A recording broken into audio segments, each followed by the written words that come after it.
Fantastic. It says live. We are going to have Melissa let us know at some point that it is live. I am seeing comments will appear here. I see a live button. So we are going to, yeah, exactly. We will give it 2 seconds here. I'm going to check with Melissa, make sure, then we'll get started. All right. So you just sit there and look happy. I went live. Will you just let me know that it is actually saying that it's live? It says live.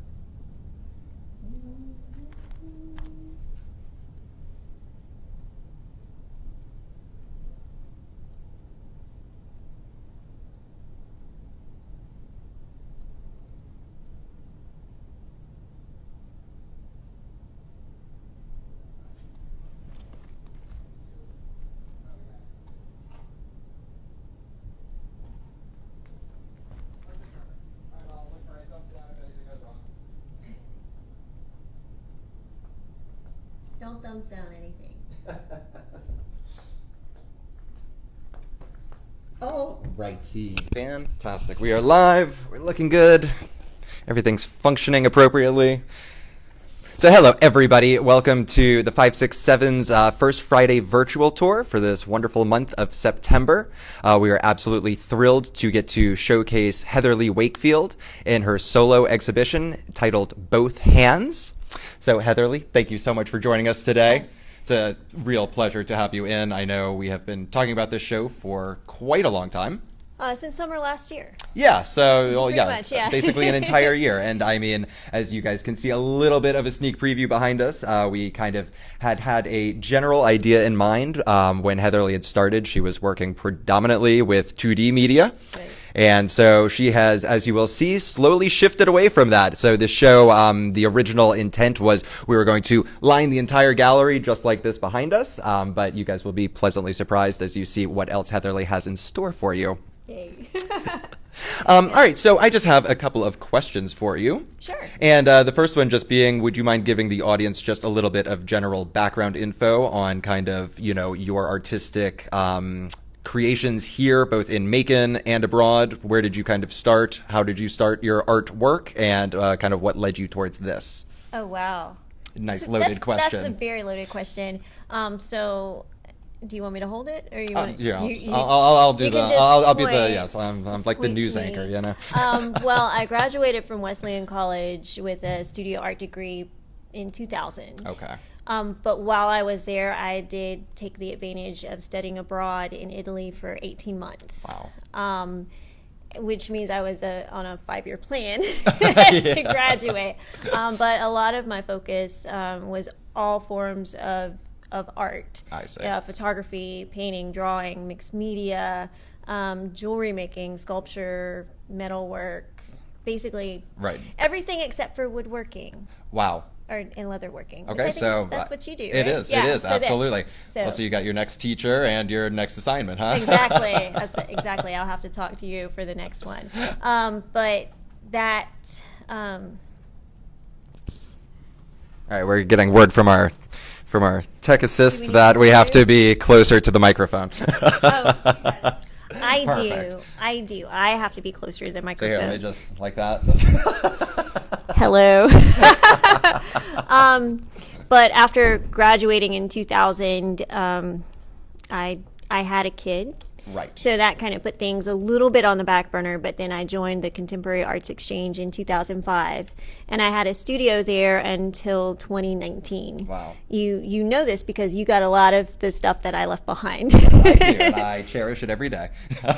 But I was starting to be involved with the art scene then. And of course, my husband owns the Golden Bough bookstore. You know, we were involved with the music scene at that time as well. But then I got a job at Macon Arts Alliance, I think in either 2006 or 2007. Right. Somewhere around those lines. Yeah, It's so yeah. far back. I'm just like, back after I was in the Arts Exchange, I then got a job at Macon Arts Alliance, and I was their director of fine art for 7 years. Wow. But sometimes when you work with a lot of art, you don't have a lot of personal inspiration. because you're so focused on selling other people's work. But I was still dabbling in it a bit, but I wasn't nearly as prolific as I was after I left. Right. And then currently I am the manager at Where, which is a thrift store that's right next door to the 567. And just kind of sporadically doing art whenever. But you asked me to be part of the art scavenger hunt last summer. Yes. And I started making these small 5x5s. I think I made about 20 for you. Sounds about right. And I didn't stop. Just kept on going, yes, and I remember that very well. You came back and went, okay, so I have another 50 now. I really did. I came back with another 50 of them, and I said, Colin, can we do a show? And you were like, yes. And so that ties in perfectly with my next question, which was going to be what inspired you into doing this show, and of course then what kind of brought on the both hands side of this show. Well, excuse me, I'm trying not to sneeze all over your microphone. That's fine, do it. Right at the camera too. You know? Well, at the time, of course, we were going through COVID. I think everybody is aware of that. I think so, hopefully. There's this thing going on called COVID, and my idea was that I am doing all of these small works in isolation, and also doing these small works and how such a small thing can really have a huge impact, like a virus can have an impact on the entire world. So my focus was doing a lot of small works. But then the thought of, once we talked about doing a show, it was like, well, I want something that's also financially accessible to everyone, so that everyone has an opportunity to get it, just like COVID. But no, it's okay. But it's safe to come to the gallery. It is safe to come to the gallery. All of these have been sanitized. Yes, been through a very high fire kiln. Some of them have, yes. But then in October, at first it was just going to be all of these. Right. I had the idea to do 300 of these because I was putting out four to seven a day. But then my husband bought me a studio membership in October as an anniversary present, and I have been a studio member ever since. I'm a studio member paid through the end of the year. Yes. And I started doing ceramics again. And again, if you remember, my concentration was kind of more in sculpture. Right. And so I just started doing it again, and I'm like, oh. And then I came to you and I said, I just want to do a ceramic show. And you were like, no. So that's kind of what inspired it to be both hands, because you remember I came right back 5 minutes later and said, it's both hands. And you were like, yes. Yes, it is. Yes, which I think still is a brilliant title for the exhibit. And I think once you guys see the exhibit totally, it will make a lot of sense to you why she has gone with the both hands label. She had a very different title that she was going to originally start it off with.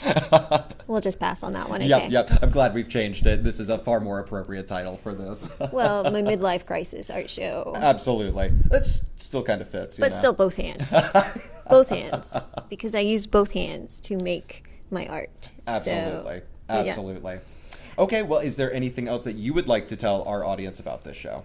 Oh my gosh, that's like blank out moment, right? Well, there are a lot of pieces in the show. There's about 180 pieces in the show, and I don't know. I was just inspired by COVID, by being in isolation, by my children, and just it's a part of who I am. Right. And I tried, and when you come or when you see it, there's such a wide variety because none of us are just one personality. Absolutely. None of us are just one facet. This is a whole a whole representation of all the bits and pieces. So absolutely. So, yeah. So I guess it's I think that's a wonderful way. So that's a perfect lead in. Let us go ahead and jump on up and we'll start this tour around the gallery. Okay, great. Wonderful. Here, I'm going to hand that to you. I have the microphone. She has all the power. Let me raise this up. Actually, you have the power. That's true. I can turn this off at any time. All right. And let's let you lead on us over to the corner. And we'll follow me. Come. Follow me. You got to do the David Attenborough voice. I do. So I'm going to step behind the camera, absolutely. So one thing I discovered when I was working in isolation is that I love working on wood panels. So I got a lot of these wood panels, and my smaller works kind of led into these wooden panels. And it's just, I'm really hard on my media because I use mixed media. I just grab whatever I have on hand and I use it to create my pieces. So these three, two of them are more recent. The Rose Garden one and the Cyclist are both more recent. In God's Forest, the one in the middle, was created last year. So, I don't know. It's and then there's a few of them that are kind of studies for larger pieces. This one is called Prepare to Fight. On the other side of the wall, there is actually a larger piece called Fight. So these four were kind of building up to it, a little sequence. A lot of these, since I did create them in series of 4, because there were 4 on a board. As you can see, the tape marks on the pieces. I would tape 4 to 6 to a board at a time, and I would work on all of those pieces at the same time. There are currently 95 of these, I think, in the show. We may have a little bit fewer than that, just to switch out some later in the month when others sell. But these are going to be either $18 a piece or 2 for $30. So they're pretty accessible. They are works on paper, mixed media on paper. As you can see, there's some are coated in resin, some are not. All kinds of different influences.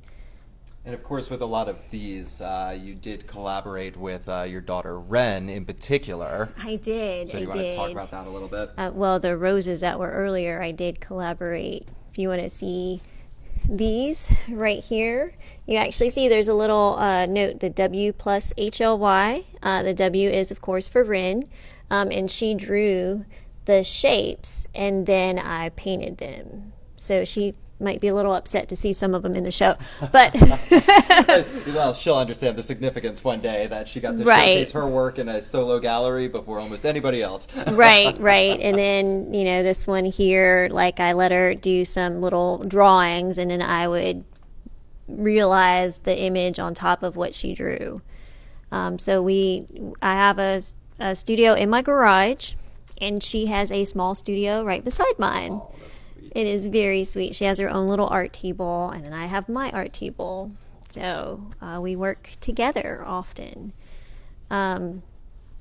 These pieces here, I actually did a lot of printmaking as well. So this is kind of like a chincolle technique where you glue the paper and then do the print. But these are monotypes. So monotype is basically where you paint it on a surface and then you apply the paper to it, and then it creates the image in reverse to what you painted, which is actually similar to what I do with my mugs. Right, yes. Which is absolutely. a printmaking technique. And then, as you can see, there's a variety. I have some figurative pieces, some kind of portraits of other people. I call them self-portraits of other people because it's a version of myself, but it's not me. Were you looking at reference materials? I hardly ever do. I did hear, this is actually my daughter, and this is one of her cute sayings. This is the start of her cute sayings. I'm afraid of ghosts, but I'm Supergirl. And it's just these odd little conversations that we have, that you have with a 3 and then 4-year-old, the odd things that they note. So, and, just you can kind of see these two were done at the same time. These 3 were actually done at the same time, but they still look very different. But you can kind of see how they feed each other and that they are all portraits. So I see that this is kind of the portrait line here. That's actually my son. And I wasn't looking at a picture of him. I was just painting. And I'm like, oh, look, there's my son. Of course, my son is 20. He is kind of a little bit beyond saying the cute things. But he had some real gold ones when he was her age too. So yeah, these are I love ink. I love working with ink and acrylic, so you can see a lot of that in some of these. And then of course there are times when it was, like, may I be excused, my hair's on fire, just kind of like, that's how I was feeling at the time with all of the COVID going on. And it's just like, you have to be polite, but then you have all of this anxiety going on inside of your head. So some of those kind of reflect kind of the general feeling of the time, which is still going on. The general feeling of right now. Yes, little did we think we'd be saying that on this show. Right. And so let's see, as we move along, of course, some were inspired by events. This one, It's a Girl, was inspired by the forest fire that was caused by a gender reveal party. Y'all remember that last year. Then I have some abstracts that a few of them I did sell ahead of time. Sorry, Colin. That's a good problem to have. I know, don't hold it against me. Yeah, I saved. You're just going to have to make me another 200 then. Okay. This one actually is leftover from the ones that you asked me to donate. This is one that didn't make it to you, but I held on to it. I was glad too, because I love it. And it's called Slow the Spread. But of course I have that in parentheses because it has the red, and it was, at the time, it was about slowing the spread of COVID. Flatten the curve. They're not saying that much anymore. Right. And then even this one, as you see, is, even though you see it's like an abstract blue landscape, there's a little red glitter right there. And I call it Shows Up Everywhere because, again, it's a COVID reference, but also a glitter reference because glitter shows up everywhere. As the minute you use it, it's forever, especially when you have a small child. Yes, no kidding. And again, this is another one that Rin and I created together. This is actually harking back to some of my old styles where I would use text, cut out text, and use it in my pieces. And these two were, you placed them really well. These were created on the same board. So I could tell. Look at you, paying attention. Attention to detail. You got it. Okay. You got it. Well, and look how straight this line on this wall is. I know. It's beautiful. We hung it together. We did. I do not let many people help curate with me, but Heatherly is about one of the only ones that I will. Well, I do have 7 years experience. That helps a whole lot. Yeah. That's why I trust you. And again, look at this line. I mean, really. Hopefully people are going to be noticing the artwork more than the line. All right, Okay. Yeah, and then this is the Triptych. And yes, it is $18 a piece, or two for $30. So if you buy all three of them, then sorry, 30 plus 18. There's no other. That is right. Sorry about it. And my cats. I did my cats last year, and these were actually kind of the start of the little ceramic cats that I had in last month's show. They kind of started Possum and the Demon. These are actually two of my cats, Possum and my demon cat named Sparrow. She is chaotic neutral. She's just pure chaos. And then it's another cat, a blue cat. And then these I did with Rin. She picked out the colors to use. She likes bright colors, as most children do. And we kind of played around and worked on them together, and she suggested the names. They are very cool. So kind of reminds me of Thomas Held's work. Yeah, they're cute. They are. I think he works with his. Oh yeah. With his sort of daughter, his stepdaughter. His stepdaughter. Yeah. Yes. Yes, Phoebe, who's the same age as Ren, I think. Yeah, I think. Roundabout. Yeah, like within a couple of months of each other. Yeah. Yep, and she does amazing work too, and yes, they do collaborate on pieces almost exactly like this. This is a lot of fun, and it's a lot of fun to get that kind of youthful view, especially in a hardened artist like us. Well, and especially during such a tough time when, like you said, it's affecting everybody all at the same time. So then you've got your little 4-year-old daughter who's also going through it, and you guys are working together on these things. I mean, no, I think there's something really powerful even in that, where she's got a little bit more of that youthful naivety to the world, right? And Right. you're watching this scared out of your mind for you and her, so Right. it's very, very interesting collaboration. And of you course- guys really knocked out some beautiful work together. Thank you. Of course, she just sees it as spending extra time with mommy, Right. and that's awesome. I hope she keeps those memories. No kidding. Yes, the good ones, and yeah, let's go with the tougher ones from it. Well, I started this series actually when I joined the studio. This was the first piece I make. These odd little figurative pieces are a little bit of a reset level for me. Anytime I start doing ceramics, I always do an odd little figurative piece, but I got the idea because of the southern accent. People often say corvid. They got COVID-19, and I'm like, that's a bird. So I just started calling it crovid, and then I was like, oh my gosh, an epiphany, and I was like, I can replace the COVID with a crow and do a physical representation of a very small thing and how it's affecting people. So this piece here, this bird cage, is actually one of the first pieces I made, and he is too. But as you can see, there are little negative spaces where I cut out the perching areas for these crows, and like a birdhouse, but of course, a bird cage because it's trapped inside of her chest. So it's a vase. Yes, it's functional. That you can definitely put flowers in it if you want to. But then when I did her, I was like, well, I have to do a series, and I think in series when I work with ceramics, and so with them it was a series of 3.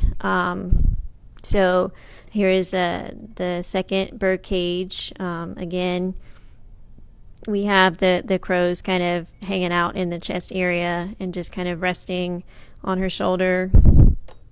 Here is the third bird cage, and you can see it's glazed all inside, and it's just, they all have wings on the back, just to show how it's affected their bodies. They're kind of funky, I think, kind of cool.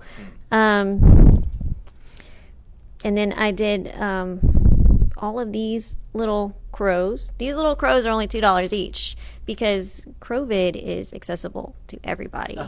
It's $2 each. So I have a number of those here that you can pick up and put it on your desk, sneak it into somebody's shelf or something.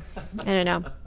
And then this guy is as a challenge because I wanted to make a larger piece that would fit in the kiln. I actually want to do one bigger. He's not as big as he could be. They shrink a bit.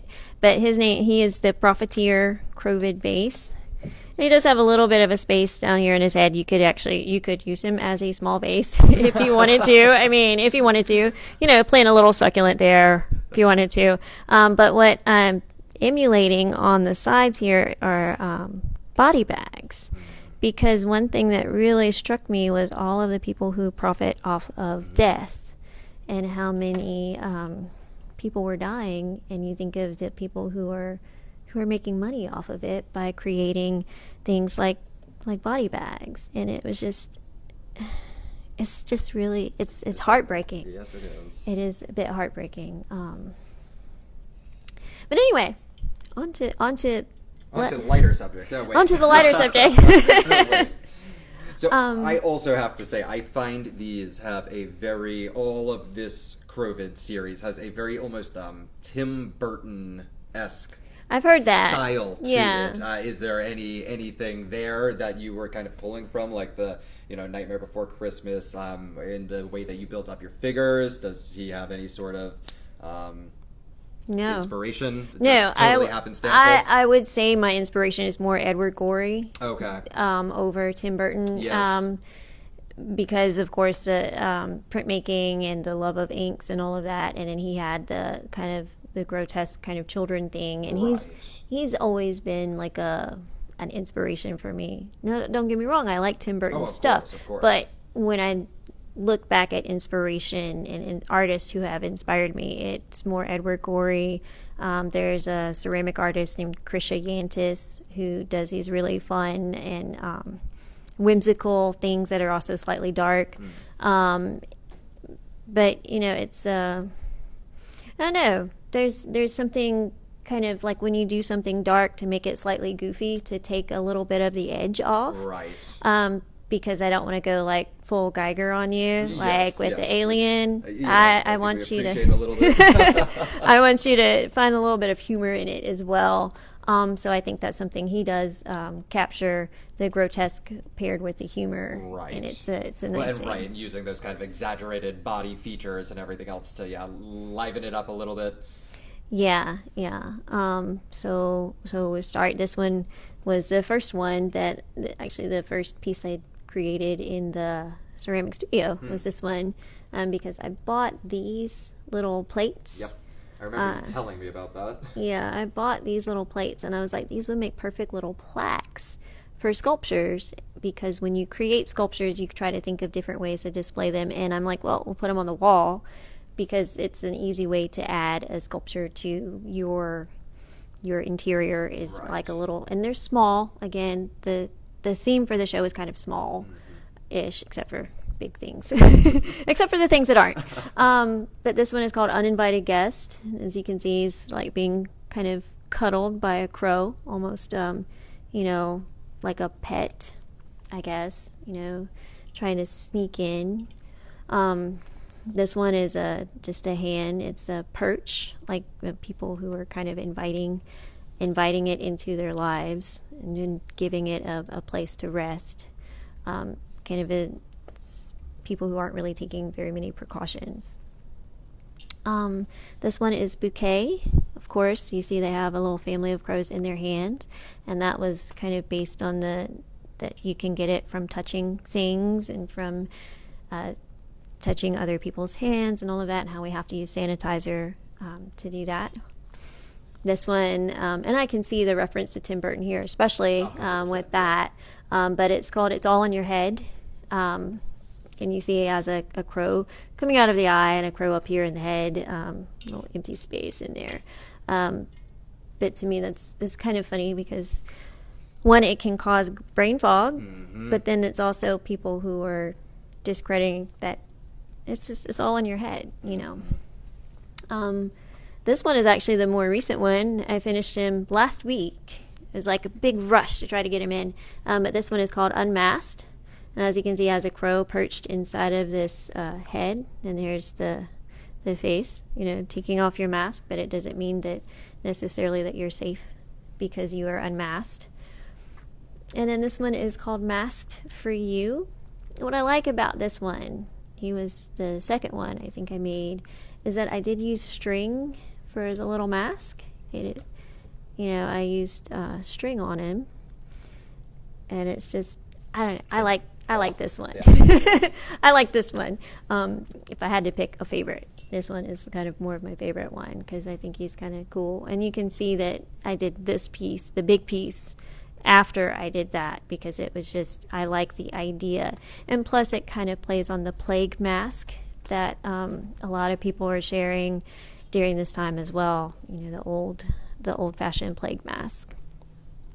So that, I wanted to do more in the series, and maybe someday I will, but there was a time limit. Yes, there was. And so much work to make, so much art to make, so little time. So these are, I can say how these pieces, these two-dimensional pieces, which are also on wood, these are on a wood panel, fed into these pieces. They are attitudes. They are all telling me what they're saying. Like this one, she said being self-righteous is not a medical condition. That's the title of the piece. Like when I look at her, that's kind of what she's saying to me. Disdain is my superpower. I'd rather not talk to you right now. That's a lame excuse. It's just kind of quirky things like that having, and it's weird because I don't know if non-artists really understand, but you have a conversation with your art and they talk back to you sometimes, and it's really just, it's self-conversation, but it's an aspect of yourself that is being physically represented in front of you. So this one, our verbal fight was unexpected. All of these little oval portraits are 65 each, and they just kind of, they hang right on the wall. I love these wood panels. It's from Treckle. Little plug there. Treckle Art Supplies. They make these really cool one-piece floating panels, and they're just so inspirational, like just to have this art supply, and you're like, oh, I know exactly what needs to be on it. But then we have what are truly, I call this series my attitudes, and I have 13 here, if I remember correctly. I'm not going to do the count here because I'm talking. Okay, I'm right. There are 13. But they also had conversations with me, and these aren't done. This is going to be a staple because they always want to come out and talk to me and be represented. So I started doing some smaller ones, like this one, who is here for the drama, is done with their red clay. I started exploring red clay maybe early this year, and just started running with that, working with both the red and the white. This one here, I love her face, and you have to kind of get right up on it to see it, but she has such a beautiful face. But she's in love with the ocean breeze because she was originally going to be like my mermaid, and she has like I use shells to make impressions for her hair and her eyebrows and all of that, and she's just I like her. But anyway, but all of them have like interesting titles because it's like, like attitudes. Like this one is called Seriously Could Have Been an Email. I mean, who doesn't feel that? Who doesn't feel that? And who doesn't have this kind of like, seriously, could have been an email? So, and this one too, she's called This Meeting Could Have Been an Email. And then right in front of her is Seriously Could Have Been an Email. It's like they both agree. This one is, I'd rather be elsewhere. And again, it's like just being trapped. And a lot of these are kind of about self-isolation. They're trapped inside of these, kind of feminine bonds or their own personal towers. And they're secluded from everyone else. They're somewhat trying to escape, but they have to be at peace with where they are as well. Which this is the last one that I did in just a few weeks ago as well, and she is called At Peace with My Personal Faults. And a customer over at Ware actually gave me a bunch of broken necklaces because she liked what I was doing, and so she gave me a bunch of things. So these are like real little freshwater pearls on these pieces, and some of it's like real amber and things that she gave me like this. They're like real little freshwater pearls on it. So it's nice to have that little element of femininity, but then they're also trapped by whatever it is, and some of them aren't very happy about it. So anyway, we can move on. I think I talked too much about that. I'm sorry if I did. You got to tell me, Colin. Be like, yeah. Nope, you talk. Okay. Okay. I'll let you know when it's almost 4. This one's sold. Look at that. Has a star on it. We got a couple starred over here. That's cute. This one is called Stop Talking. And I can talk about these. I'm not going to stop talking. Here, this is why I picked this one up. These are that red clay I was talking about. One, I love red clay.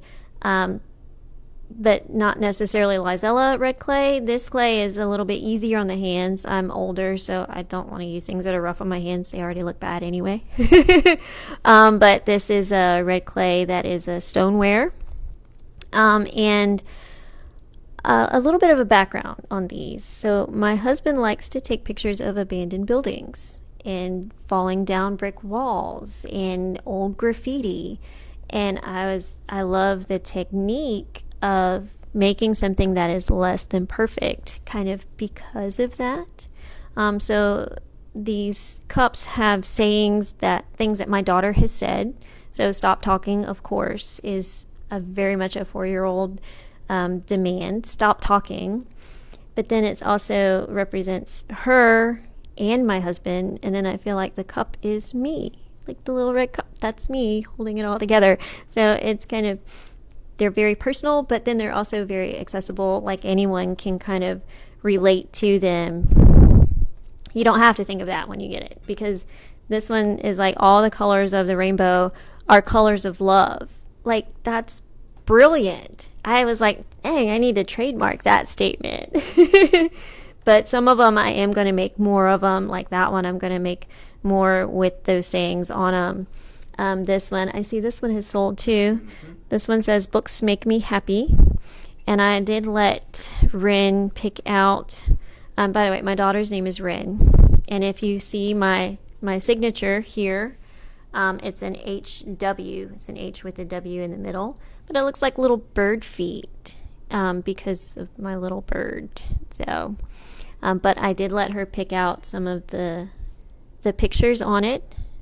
So I have, all of them have like flowers and hearts and kitty cats and rainbows and stars and dogs. So those are all kind of images that she likes, and when I would create them. So when I create them, again, it's a printmaking process. I draw it backwards.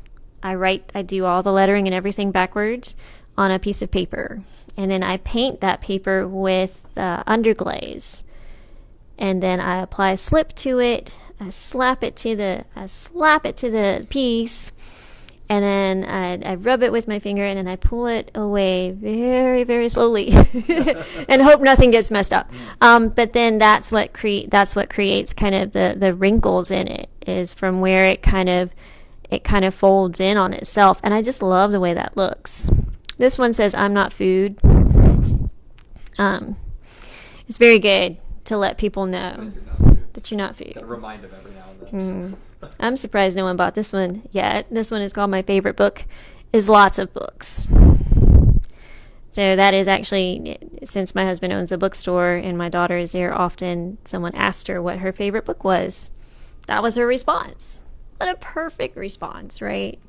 Anyway, I have 25 of these. Of course, some of them have sold, but they range from $20 to $40, depending on their size. Okay.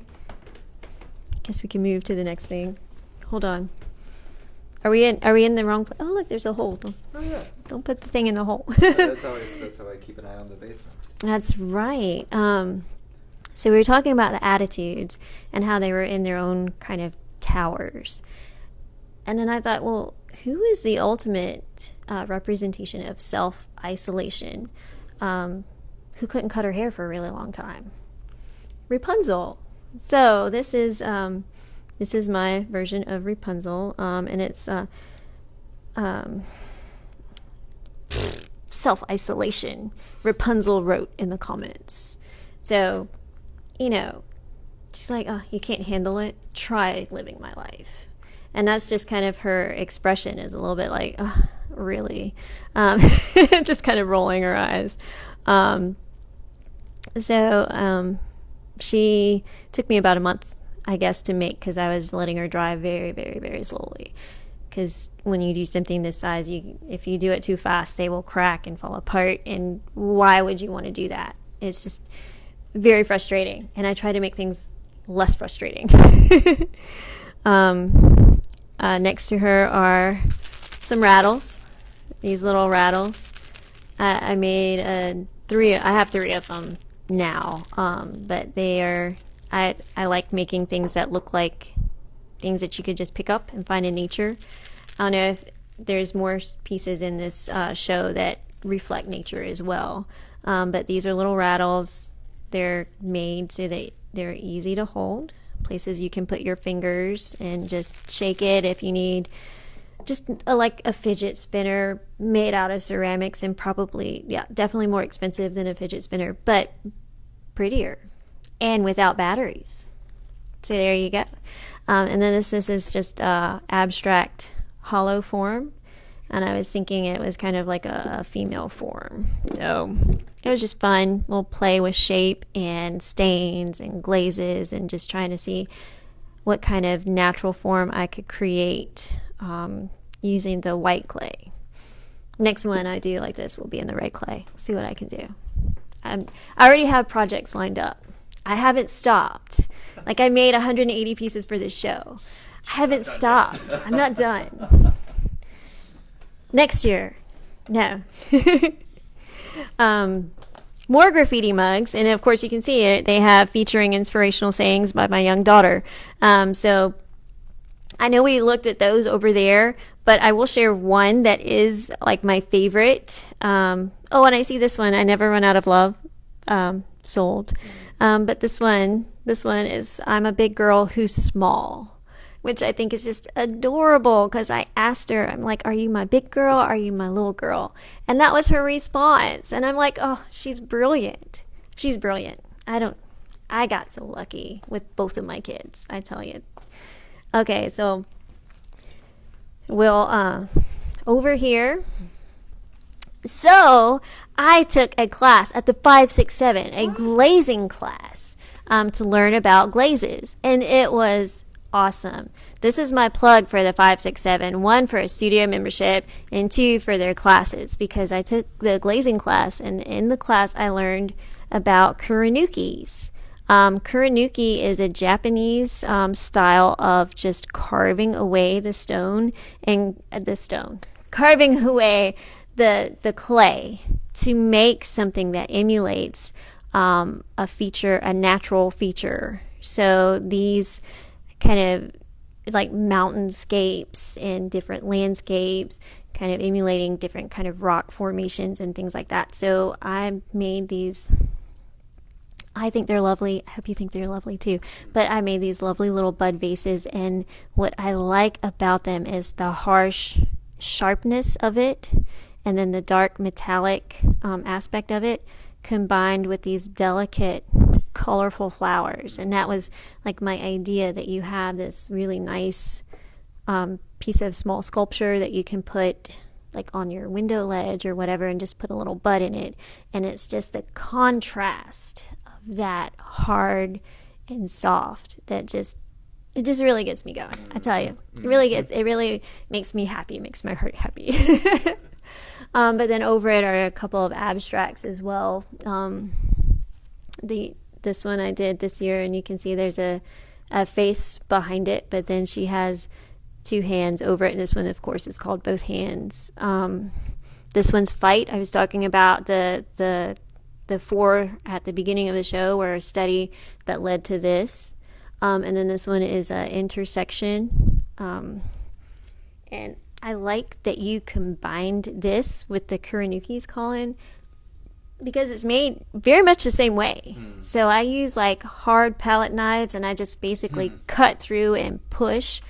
I cut through and I push, and that's what I do with these. I cut it and I push it until I get to what I want.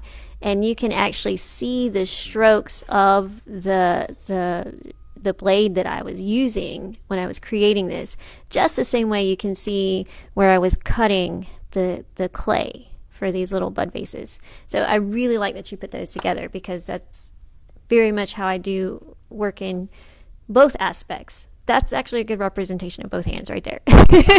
Same technique, different medium. So yeah, those little Kuranuki, the small ones are only $12 each. So very accessible little gift that you can give someone for their kitchen. They want a little Kuranuki for their kitchen area. So also during last year. These saints, these icons were made last year. Again, these are treacle wood panels. I really enjoy them. So I ordered a bunch of the Gothic panels. And this one is the Saint of Thoughts and Prayers. You cannot buy it because someone else already has.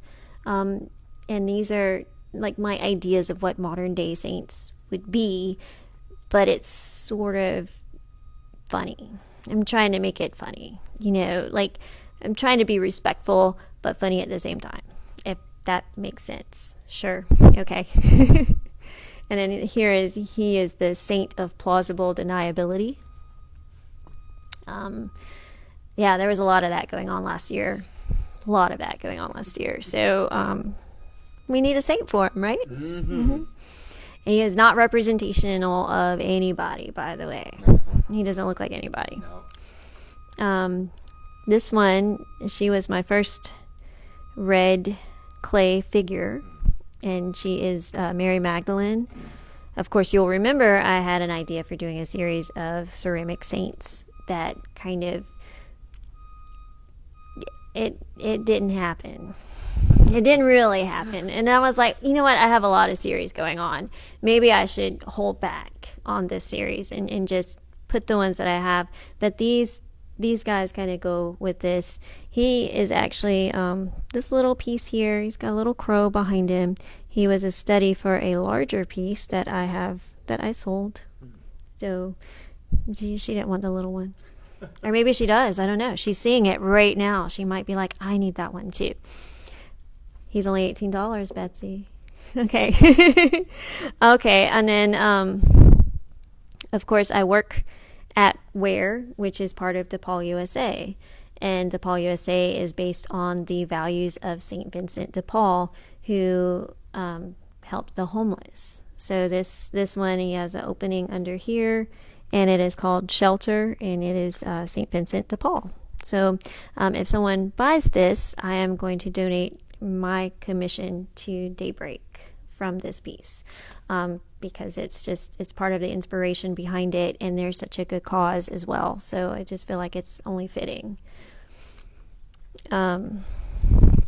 Moving on, I have two more of my modern day saints. He is the Saint of Heavily Edited History. I don't think I really need to give any kind of background on that. And then she is the Saint of Modern Day Relationships, looking at her phone, as some of y'all are probably doing right now. Just putting that out there. But yeah, that's those are my four. I did have an idea for more, but it'll be next year. Yeah, that'll be next year, or later this year. Yeah, right. Or tomorrow. Who knows? So these are, again, a few more pieces. This one is based on, just like this one, based on social media. It's called Looking In. With Facebook, the circle profile, it always feels like you're looking in at someone else's feed. So that's kind of where she came from. This one is a reflection pool, inspired by my daughter looking in a reflection pool, oddly enough. And then we have some more Kuranukis, including a larger one. Aw, that one needs a little water, Colin. Yeah, it's a little sad. That's my favorite one. Oh, darn. I know. We'll just have to find another one. That's okay. It'll never live up to the same. I didn't put enough water in it. That was the problem. That's okay. They do hold water, by the way. Mm-hmm. They do hold water. They will not leak. And this is Bird. Of course, I think I've mentioned my little bird. Birds kind of start popping up randomly, and crows, and yeah, little bird feet, those kind of things. Yeah. So now we're coming to the end of the show. If y'all are still watching, yay for you. Thank you for sticking with us. But this is one I actually did before the pandemic. So I included this. It was done in January 2020 because he is a representation of what my work used to look like. It was bigger. It was maybe a little bit darker. I think the other stuff in here is a little bit lighter. So he's kind of more on the dark side. But this one is called Secrets Tie Us Together. And it's just the thought of, two people and the secrets that they share, and how, of course, like the title says, how they tie you together. And maybe it's a sad secret, maybe it's a dark secret, maybe it's a fun secret, who knows. It is things that tie you together to other people that other people aren't aware of. So, like a secret. Anyway, sorry. And then I have these small pieces on canvas. Again, these are also a bit dark. This is like the really dark corner of Heatherly. Some of them are lighter and funny. This is kind of like the darker corner, but these are all like portraits of people who are maybe at a loss. And there are times when, last year, of course, a lot of times we felt like we were at a loss. Even this year, I'm at a loss. And it's just as hard. And I work through some of that through my painting. So this one is just seeing into the future, and wow, he looks really bleak, doesn't he? He must have been looking at 2021 from 2020. So this is sort of a prophetic sort of painting I did there. This one is called Subtle Prison. And again, it's kind of like how we bind ourselves and how we keep ourselves back. And then this one is Once Spoken Golden Thoughts Turn to Ash. Just like, I don't know. I don't think I need to explain that one. So, these little pieces are $25. He's $175. I tried to make a lot of the things in the show, of course, accessible, small enough that you can add it wherever. And I don't know. I think that's it. That's the whole show. If y'all want to come out and see it in person, it is tonight from 6 to 9. I will be here, and I will be awkward. Promise you. But then I'll also be super happy to see you, just like I am. So, do you have anything else you wanted to ask? That's wonderful. Here, okay. I think I will do one final little to go. Thank you so much, Heatherly. This has been just absolutely outstanding. Thank you for walking us through your show. To everybody who joined us today, thank you so much for joining us on our Facebook Live. We are opening tonight from 6 o'clock to 9 o'clock for First Friday. So please pop on down. The artwork always looks good on camera, but it absolutely looks far better in person. So come on down, come check it out, and say hello to us. Hello. Yeah. Guys, thank you all so much. We really appreciate it. Yeah. And we will see you down here later tonight or throughout the entirety of the month of September. Thank you again. See you soon.